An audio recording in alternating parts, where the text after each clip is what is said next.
You know what makes Halloween truly scary? It's not the costumes, not the fake blood, not even the horror movies playing in the background. It's the thought that while you're busy laughing, eating candy, or answering the door for trick or treaters, someone could already be inside, watching, waiting. These aren't stories made up to spook kids, these are real events, and by the end, you'll never look at Halloween the same way again. On Halloween night, the last thing you expect is for the real scare to come from inside your own home. But that's exactly what happened to one teenager. It started small, scratching noises coming from the attic. At first, they brushed it off. Houses make sounds, right? Creaking wood, pipes shifting, maybe even an animal. The family laughed it off, thinking it was probably just a squirrel or raccoon that managed to sneak in. Nothing unusual, nothing to worry about. But then food started disappearing. Not entire meals, just little things. A loaf of bread gone, candy vanishing from the jar, an open soda can left on the counter when nobody remembered drinking it. At first, the parents thought the teen was sneaking midnight snacks and not owning up to it. But the teen swore it wasn't them, and every night, those scratching noises seemed to grow louder, almost like someone was pacing around just above their heads. Halloween night made it worse. While kids laughed outside and the sound of trick-or-treaters echoed through the neighborhood, the noises in the attic felt impossible to ignore. The teen finally decided to investigate. With a flashlight in hand, they climbed the narrow stairs up into the attic, their heart pounding with every step. What they found made their blood run cold. This wasn't an animal. There were signs someone had been living up there. Blankets spread out into a makeshift bed, food wrappers scattered around the floor, even personal items like an old backpack and clothing.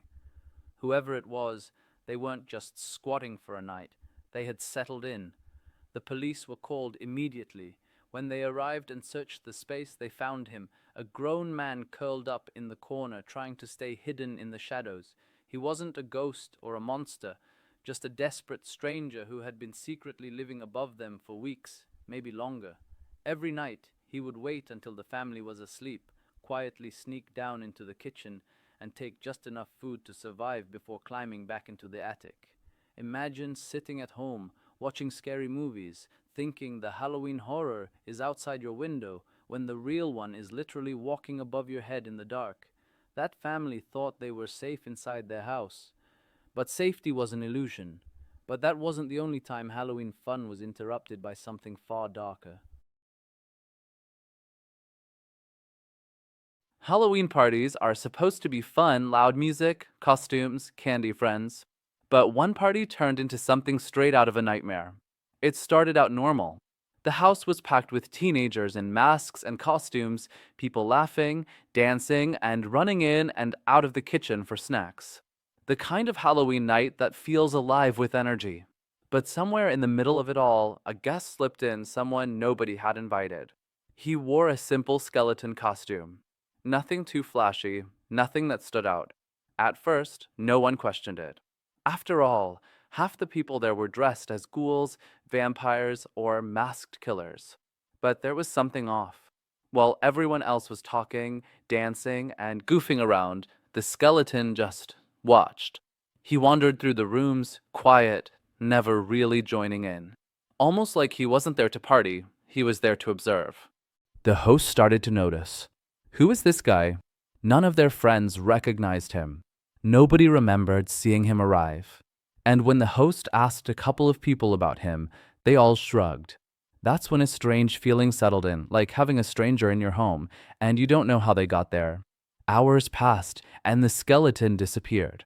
The party kept going, but in the back of the host's mind, something didn't feel right. It wasn't until later that night, after most of the guests had gone home, that the real horror began. The house had gone quiet. Just the host and their parents inside, cleaning up. That's when they decided to head upstairs. And in one of the bedrooms, the parents' room, the skeleton costume appeared again. He wasn't gone. He had been hiding. The host froze in the doorway, heart pounding, as the man turned his head slowly, realizing he'd been caught. Before anyone could grab him, he bolted. He crashed through the bedroom window, glass shattering everywhere, and disappeared into the night. The police were called, but by the time they arrived, the intruder was long gone. And the creepiest part? Nobody ever figured out who he was, how he got in, or what he was really planning to do.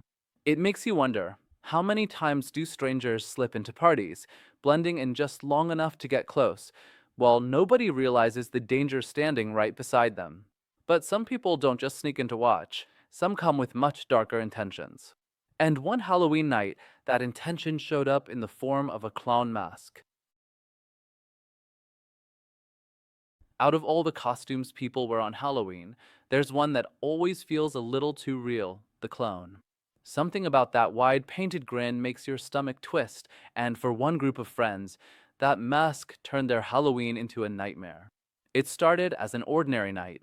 A 15-year-old was hanging out with his girlfriend and a couple of close friends. They had candy, movies lined up, and the kind of goofy energy that comes with being young on Halloween. But while they were joking around inside, something outside caught their attention. The motion sensor lights in the yard kept flicking on.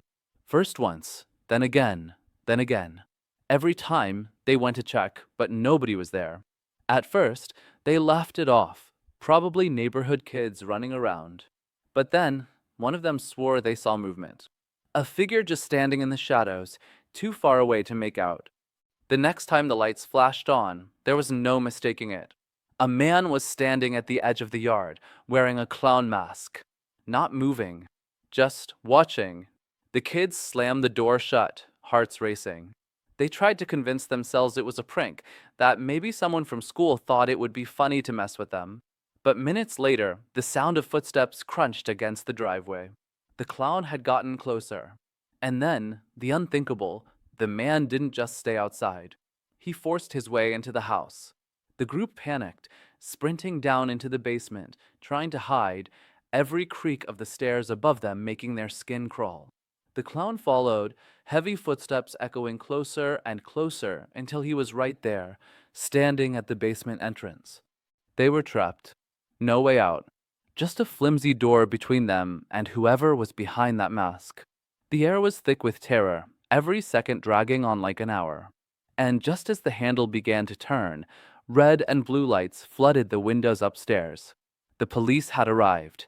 But by the time officers searched the house, the clown was gone. No broken windows, no trail, no sign of where he had escaped to. It was like he had vanished into the night. The friends never found out who he was or what he wanted. But the thought that he had been able to watch them, follow them, and corner them so easily, it stayed with them long after that Halloween night. And that's the chilling truth. Sometimes the scariest part of Halloween isn't the monsters we imagine, but the ones that are real, standing just outside our door. 3 different nights, 3 different houses, and 3 chilling reminders that Halloween isn't always about tricks or treats. Sometimes, it's about the dangers that slip in when you least expect them. For one family, it was the man hiding above their heads, silently moving around while they slept. For another, it was the stranger in a skeleton suit, blending into the crowd until the moment he was caught where no one should be. And for that group of friends, it was the clown in the shadows, who didn't just watch from outside, but forced his way in. What makes these stories terrifying isn't ghosts or legends. It's that every one of them was real. Real intruders. Real fear. Real danger. And that's the part that stays with you long after the candy's gone and the lights are off. The thought that the scariest part of Halloween might not be outside your door, but already inside your home.